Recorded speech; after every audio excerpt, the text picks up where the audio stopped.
नमस्कार. आपल्या यूट्यूब चॅनलवरती तुम्हा सर्वांचं खूप खूप मनापासून स्वागत. नवरात्रीच्या तुम्हा सर्वांना हार्दिक शुभेच्छा.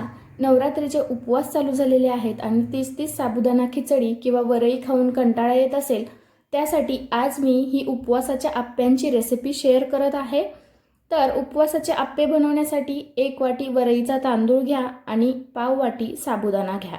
साबुदाण्याचं प्रमाण पाव वाटीच ठेवा. जर जास्त झाला तर आप्पे भांड्याला चिकटण्याची शक्यता असते. हे दोन्ही आपण एका कढईमध्ये भाजून घेऊया. भाजत असताना गॅसची फ्लेम लोच ठेवायची आहे, नाहीतर हे काळपट होण्याची शक्यता असते. त्यामुळे मंद आचेवरतीच हे आपण भाजून घ्यायचं आहे. असं भाजून घेतल्यामुळे यामध्ये जो काही ओलसरपणा असेल किंवा मॉइश्चर असेल ते पटकन निघून जाते आणि मग आपल्याला हे पीठ बारीक करण्यासाठी मदत होते. मिक्सरवर बारीक करताना ते पटकन बारीक होतं. आता यामध्ये मी अर्धा चमचा जिरंसुद्धा घालणार आहे. जर तुमच्याकडे उपवासाला जिरं चालत असेल तर तुम्ही यामध्ये जिरंसुद्धा घालू शकता. जिरं घातल्यानंतर पुन्हा 1 मिनिटभर आपण हे भाजून घेऊयात. गॅस बंद करून हे आपण थंड करून घेऊयात. तोपर्यंत तुम्ही चॅनलवरती नवीन असाल तर चॅनलला सबस्क्राईब करा आणि बेल आयकॉनवरती प्रेस करा, म्हणजे माझे नवनवीन व्हिडिओज तुमच्यापर्यंत पटकन पोहोचतील. आता हे मी एका ताटामध्ये काढून घेतलेलं आहे आणि हे पहा इथं थंड झालेलं आहे. हे एका मिक्सरच्या भांड्यामध्ये आपण बारीक करून घेऊयात. तर अजिबात पाणी वगैरे घालायचं नाही यामध्ये. हे असंच कोरडं आपण बारीक करून घ्यायचं आहे. हे पहा इथं मी पीठ हे रवाळसं दळून घेतलेलं आहे. जास्त बारीक झालं नाही तरी सुद्धा चालेल.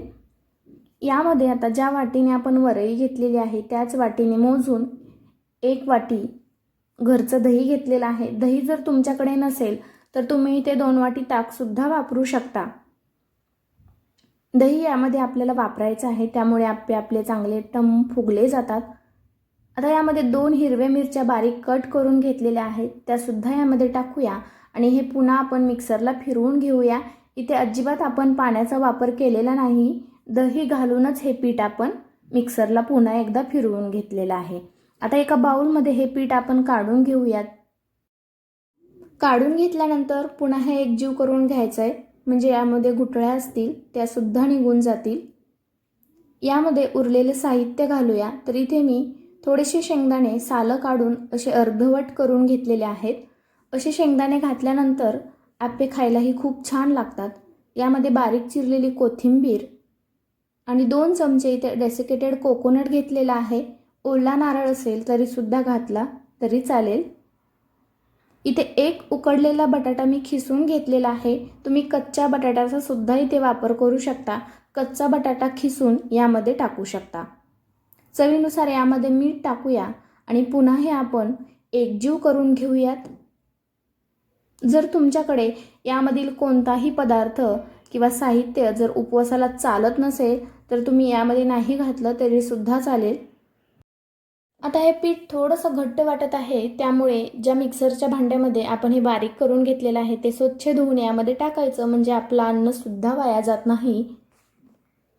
तर पीठ तुम्हाला जास्त पातळही करायचं नाही आणि जास्त घट्टही करायचं नाही. हे पहा असं आपलं हे पीठ असलं पाहिजे.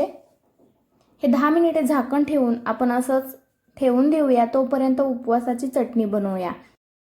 चटणी बनवण्यासाठी अर्धी वाटी शेंगदाणे भाजून त्याची अशी सालं काढून घेतलेली आहेत, म्हणजे त्याचा रंग चटणीमध्ये उतरत नाही.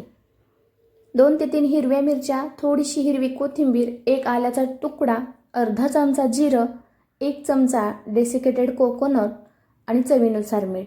तुम्ही इथे ओला नारळ वापरला तरी सुद्धा चालेल. यामध्ये थोडंसं पाणी टाकूया आणि हे मिक्सरला आपण बारीक करून घेऊयात. इथे आपली उपवासाची चटणी तयार झालेली आहे. ही चटणी अशीच खायला सुद्धा खूप छान लागते, पण आपण यावरती एक तडका देणार आहोत. तडक्यासाठी 1 चमचा तेल गरम करून घेतलेला आहे आणि यामध्ये अर्धा चमचा जिरं घालूया. जिरं छान फुललं की याचा तडका आपण या चटणीला देऊया. यानंतर आपण आप्पे बनवूया. आप्पे बनवण्यासाठी गॅसवरती एक आप्पे पात्र ठेवलेलं आहे. तर आप्पे बनवताना गॅसची फ्लेम आपल्याला लोच ठेवायची आहे, नाहीतर भांडं खूप जास्त तापलं जातं, त्याचं तापमान वाढले जातं. यामध्ये मी शेंगदाणा तेल टाकत आहे. तेलाऐवजी तुम्ही तुपाचा वापरसुद्धा करू शकता. यामुळे आप्पे तळाला चिकटत नाहीत. आणि यामध्ये आपण आप्पे सोडून घेऊया. आप्पे बनवताना आपल्याला अगोदर कडेने हे आप्प्यांचं पीठ टाकायचं आहे. जर मधून सुरुवात केली तर मधले आप्पे जास्त करपले जातात.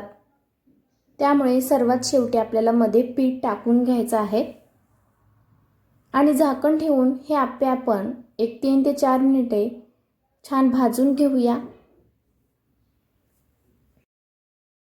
आप्पे भाजत असताना हे जे भांडं आहे ते आपल्याला थोडंसं पुढे मागे करायचं आहे, म्हणजे सर्व आप्पे एकसारखे भाजले जातात. नाहीतर मधलेच आप्पे व्यवस्थित भाजले जातात किंवा करपले तरी जातात आणि बाकीचे आप्पे नीट व्यवस्थित भाजत नाहीत.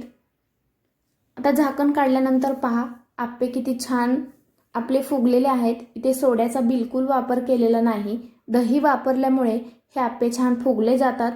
आणि जरी तुमचे आप्पे नाही फुगले तर तुम्ही यामध्ये थोडासा सोडासुद्धा घालू शकता. यावरती चमच्याच्या मदतीने तेल सोडून हे आपण पलटून घेऊयात. तर पाहू शकता एकदम ब्राऊन रंगावरती कुरकुरीत असे सर्व आप्पे आपले व्यवस्थित भाजलेले आहेत. तर दुसऱ्या बाजूने सुद्धा हे भाजून झालेले आहेत. हे आपण काढून घेऊयात. तर असे हे उपवासाचे आप्पे एकदम पटकन तयार होतात.